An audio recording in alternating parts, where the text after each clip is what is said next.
Hi folks, this is Don Meissner with the North Country Fishing Report. Well, I've come to the point where I need to make a point, and that is the Deer River tragedy from North Lawrence, New York. And we've talked about this several times now because I've told you about the reports coming in from people that live along the river of fish dying or they're not seeing any fish at all.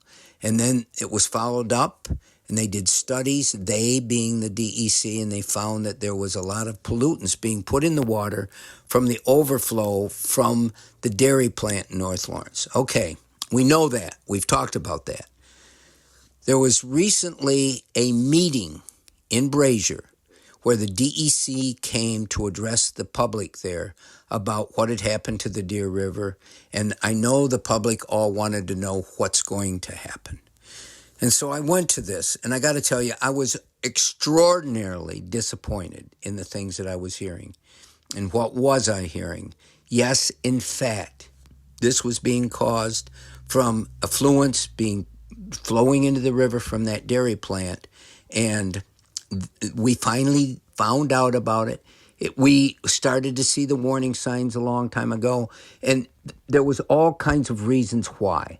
There was all kinds of reasons why we didn't get back to the public in time, or in the time that we thought they would. Bottom line is, we can't change that. That's what's happened to the river.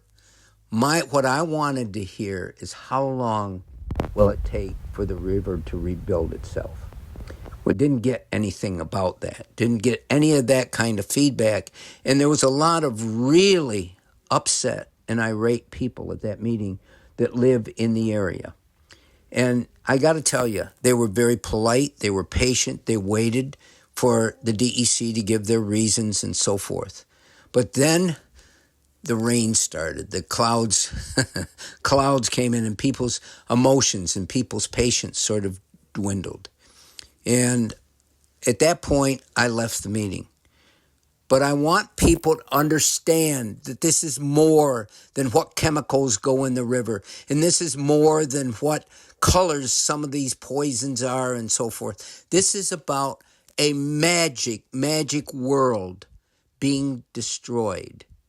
And that magic world may never come back. But why is that magic? That provided the dreams for me, and the reason I came to this area was because of the Deer River. I remember the day on the Deer River that I took the garrison commander from Fort Drum, a special forces colonel that had fought for our country, wonderful, robust individual. But that day on the Deer River, he said will live forever in his mind, this almost magical place where he was able to tangle with the biggest muskie of his life. His whole life, he wondered if he would ever catch a muskie. And the Deer River gave him that opportunity.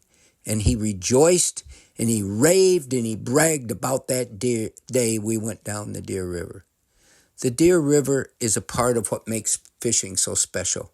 When I've gone to different sport shows around the East and shown videos of the beauty and the tremendous fish that were in the Deer River, they won't be anymore, at least not for a long time.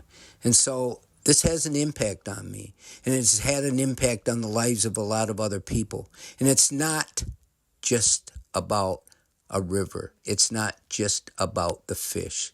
It's about the world that comes from that very thing where the fish in the river come alive, and it's where people have gone and enjoyed countless days in their lives that they'll never forget.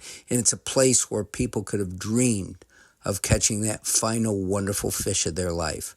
So yes, this is a tragedy, but it's a tragedy of more than numbers, of more than test results. It's a tragedy of people's dreams and people's lives. Until next time, folks, this is Don Meissner with the North Country Fishing Report.